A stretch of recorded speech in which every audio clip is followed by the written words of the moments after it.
राज्य सरकार द्वारा छठ महापर्व को लेकर जारी किए गए गाइडलाइन के विरोध में सोमवार को सांसद विधायक पानी में उतरकर इसका विरोध जताया। सांसद संजय सेठ, विधायक सीपी सिंह, नवीन जायसवाल, समरीश लाल व अन्य बीजेपी के कार्यकर्ता व नेता सोमवार को डोरंडा स्थित बटन तालाब में 1 घंटे तक पानी में उतरकर इसका विरोध किया। मौके पर संजय सेठ ने कहा कि यह हिंदू आस्था का सवाल है, किसी भी कीमत पर घर पर यह महापर्व नहीं हो सकता है, अतः सरकार को नियम में बदलाव करना चाहिए। हम वो राजनीति कर रही है। 3 फीट की दूरी 6 फीट के आपको इतना ही धार्मिक भावना का ख्याल था कि हम इतना कुठाराघात क्यों कर रहे हो? उसमें अगर हम इस तरह का करें, ये आस्था का पर्व है, ये आपकी जिम्मेदारी है। कैसे झारखंड के नागरिक, हमारी बहन बेटियां सूर्य को अर्घ दें, आप आस्था पे चोट कर रहे हो। और इसीलिए हम सब जलाशय में उतरकर हठयोग कर रहे हैं। और जिस तरह से हम तो कह रहे हैं कि भाई हम तो नॉर्म्स का पालन करेंगे, लेकिन आप कह रहे हो घर में रह के करो। हम घर में रह के करेंगे। हर घर के आगे आप जलाशय पोखर बनवा दो। विरोध जो है वो कहाँ पे रख देंगे? क्या व्यवस्था है?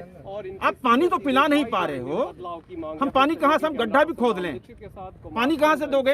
ये सरकार ये बताए कि जल हम गड्ढा में जो करेंगे, जहाँ से अर्क देंगे, पानी कहाँ सप्लाई करोगे? ये सरकार स्पष्ट करे।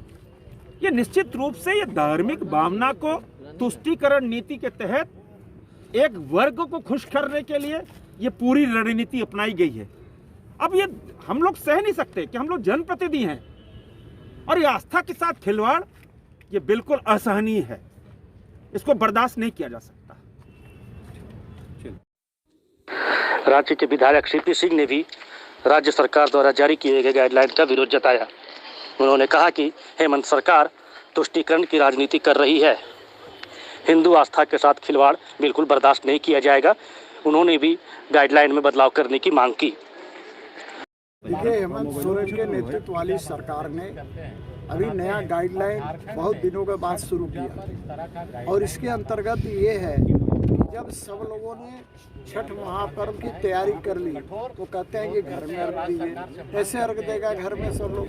आखिर जलाशय तो उन्हें जाना ही पड़ेगा, चाहे तालाब हो, चाहे नदी हो, या छोटा तालाब हो या बड़ा तालाब हो। सवाल है कि हमेशा हिंदू आस्थाओं पर ही कुठाराघात ये सरकार क्यों करती है? एक तरफ आप हजारों की भीड़ को आप संबोधित करते हैं, एक तरफ जनाजे में हजारों लोग उपस्थित होते हैं, एक तरफ नमाज पढ़ने के लिए हजारों लोग उपस्थित होते हैं। इससे कोरोना नहीं फैलता, लेकिन हिंदू पर्व त्योहारों पर आप गाइडलाइन जारी कर देते हैं। इससे स्पष्ट है कि हिंदू के विरोध में आप काम कर रहे हैं, जिसे हिंदू आस्था को मानने वाले लोग इसे अब बर्दाश्त करने से बाहर हैं। फिर भी हम सब यहाँ पर प्रतीकात्मक विरोध कर रहे हैं। हम कोई जिहाद नहीं कर रहे हैं। उन्हें जिहाद पसंद है, लेकिन हम तो जिहाद नहीं करेंगे। सीधी सी बात है कि हम यहाँ पर शांतिपूर्ण ढंग से प्रतीकात्मक विरोध कर रहे हैं कि आप हिंदू भावनाओं से खिलवाड़ करना बंद करो। लोक आस्था का महापर्व छठ को लेकर झारखंड सरकार ने गाइडलाइन जारी किया है। इस गाइडलाइन को जारी होते ही लोगों में आक्रोश बना हुआ है।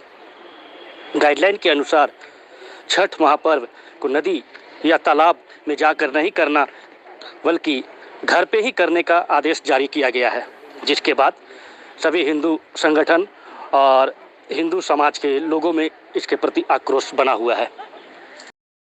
देखिए, हम लोग लगातार पिछले 15 दिनों से आपने भी देखा है कि हर एक तालाब को सफाई करने का काम किए थे। हम लोगों ने पहले भी कहा था, दिवाली के 2-3 दिनों का विसर्जन जो है, उस विसर्जन को भी हम लोग 1 दिन में साफ सफाई करके और छठ के लिए तालाबों को बिल्कुल स्वच्छ करके जनता के बीच में लाने का काम करेंगे। लेकिन जो गाइडलाइन आई, मुझे लगता है कि ये कुठाराघात है हिंदू समाज पे। जिस तरह से लाखों श्रद्धालु हमारे छठ व्रतधारी व्रत करते हैं और तालाबों में आते हैं, सूर्य की उपासना करते हैं, मुझे लगता है कि अभी भी वो रुकने वाला नहीं है। कोई भी श्रद्धालु घर में नहीं बैठा रहेगा। लेकिन हम व्यवस्था कैसे बनाएंगे? सरकारी गाइडलाइन जारी हो गई, नगर निगम बेबस हो जाएगी कि वो जनरेटर लाइट नहीं लगा पाएंगे, तो वैसी स्थिति में अगर श्रद्धालु यहाँ आएंगे और सुबह वाले अर्घ में यहाँ अगर अंधेरा का माहौल रहेगा तो मुझे लगता है कि बहुत ही गलत आम जनता के लिए होगा। इसीलिए मेरा अनुरोध राज्य सरकार से है कि वो गाइडलाइन में परिवर्तन लाए और उसको फ्रेंडली बनाए, क्योंकि आस्था को हम नहीं रोक सकते हैं। आज दुर्गा पूजा दीपावली दोनों बीते हैं, उसमें हम लोगों को पूजा करने से नहीं रोक पाए, तो मुझे नहीं लगता है कि छठ में भी हम लोगों को घर में कैद कर पाएंगे। लेकिन सुविधा कैसे मिले इसको सुनिश्चित सरकार करे।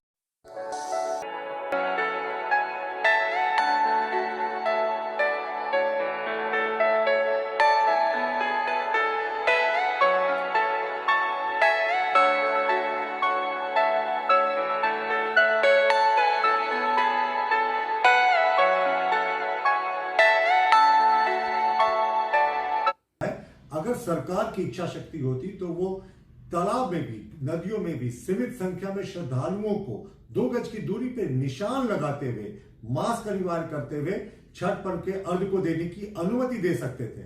लेकिन इन्होंने ऐसा नहीं किया और पूरे तरीके से ब्लैंकेट बैन लगा दिया।